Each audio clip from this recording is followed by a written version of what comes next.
quarterbacks out there. Aaron Rodgers still hasn't decided. Micah Parsons still hasn't been re-upped by the Dallas Cowboys. Tyreek Hill could potentially be traded. The Hall of Fame game kicks things off July the 31st, the last day of July. This is the last day of April. We've got 3 months to go, and Mike Renner is going to bring his 5 moves that need to happen over the next several months. And we're going to start with the Kansas City Chiefs. Why do you want KC to make a move for a former top 5 pick just 3 years ago? I think because, Kayvon Thibodeau is buried on the depth chart there in New York after drafting Abdul Carter. I don't think he's going to be happy after being a 3-year starter, getting relegated to a backup role there. So that's one. And then 2, we talked about in the last segment, after losing Turk Wharton, it really is just George Karlaftis and Chris Jones. They don't have a plan C there that can get after the passer. Their former first-rounder, Felix Anudike-Uzomah, guy played only 358 snaps last year. Couldn't even see the football field. So if they want to get back to a Super Bowl, and obviously they're still in this window, they need to upgrade their pass rush. And Kayvon Thibodeau is one of the few guys on the market that could do just that. And he's on a contract for 2 more years. So you get 2 years of him. That seems like an attractive option if I'm the Kansas City Chiefs. Chiefs have been to 7 straight conference championship games. This season will mark 30 years since the last conference title game appearance for the Dallas Cowboys. And Mike, they surprised us again on draft weekend, not taking a single wide receiver. Yeah, I could not believe it. That's why I think they may be in the market for a veteran. A trade. Tyreek Hill has obviously been very vocal about it. I think it just makes too much sense because right now, as it stands, CeeDee Lamb, Jonathan Mingo, Jalen Tolbert. That's your 3D. Outside of CeeDee Lamb, it's going to be like 200 targets for CeeDee Lamb again. This offense and this team, truthfully, if you're just stacking it up in the East, they might be at 4 now. They might have been passed up by the Giants. I mean, they're at least a clear tier behind the Eagles and Commanders. This is not a playoff team. And for as much as they're paying this roster and have some highly paid guys, when that's the case, you think you're in a window. When you're paying your quarterback that sort of money, you're doing it because you think you're in a window. And they're just not right now. This could get you in that sort of window if you add a piece like Tyreek Hill. Obviously, the Dolphins would have to eat some of the cap space to do it. But with them in a rebuild as it stands, I think they'd be more than willing to if the draft compensation was right. And, Mike, you have another one for the Cowboys. It's not a move, but it is a must. What is it?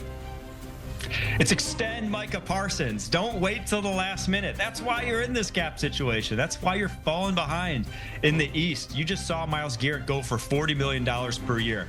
If Aiden Hutchinson comes back healthy, the Lions are going to do the right thing by him and extend him at the first opportunity they can, and he's going to get more than $40 million a year. Well, that means the price for Parsons just goes up and up every single year because obviously, given his history, he's going to want to be the highest paid guy in football, and he rightfully has earned that right. So the price tag is only going to go up.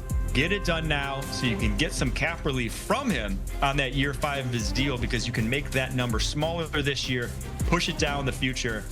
You just got to do it, Dallas. It makes too much sense. So, yeah, I think the Micah Parsons deal, if it waits to the last minute, they're going to have to pay top dollar once again. Okay, a couple more moves that Mike Renner says need to be made before the season begins. The Minnesota Vikings yesterday extended an all-pro defender in Andrew Van Ginkel, 1 year, $23 million. But what big move would you like to see Minnesota make on defense? I think they need to trade for a cornerback. They've lost a lot of pieces from that secondary. Stephon Gilmore, Cam Bynum.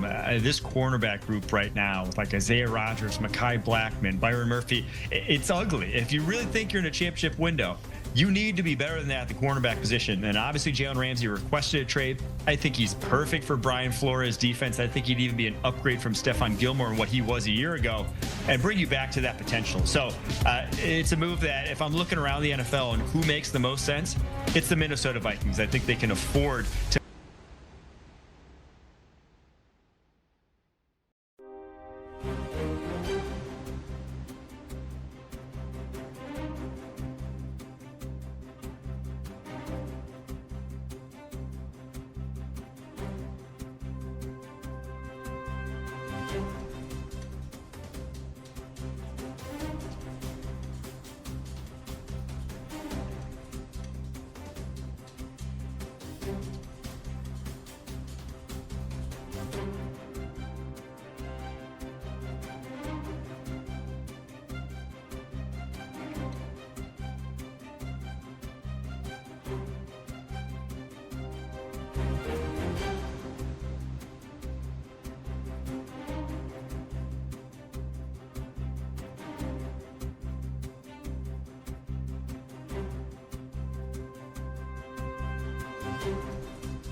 could change rosters throughout the NFL before the season.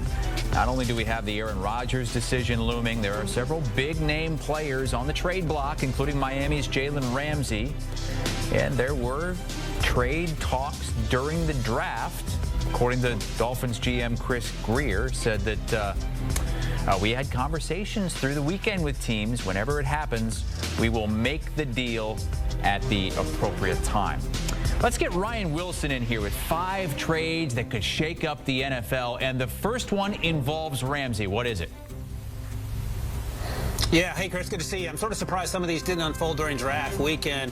But the Atlanta Falcons crushed the draft, especially on the defensive side of the ball. Went primarily with guys in the front 4 edge rush position. They still need help at cornerback. They have A.J. Terrell. They also have Mike Hughes, and you could feel like Jalen Ramsey would be a good replacement for Mike Hughes. And Raheem Morris appears to be all in on fixing this defense for what it's been the last few years. We'll see how the offense plays out. But I love the idea of Jalen Ramsey joining A.J. Terrell, Xavier Watts, who they got in the 3rd round, another fantastic pick, and one of the best safeties in the league in Jesse Bates. That secondary will look completely different headed into 2025. And Ryan, another former All-Pro cornerback could also be on the trade block, though there are reports that the Packers are still speaking with Jair Alexander, but who could end up with him if they do decide to trade him?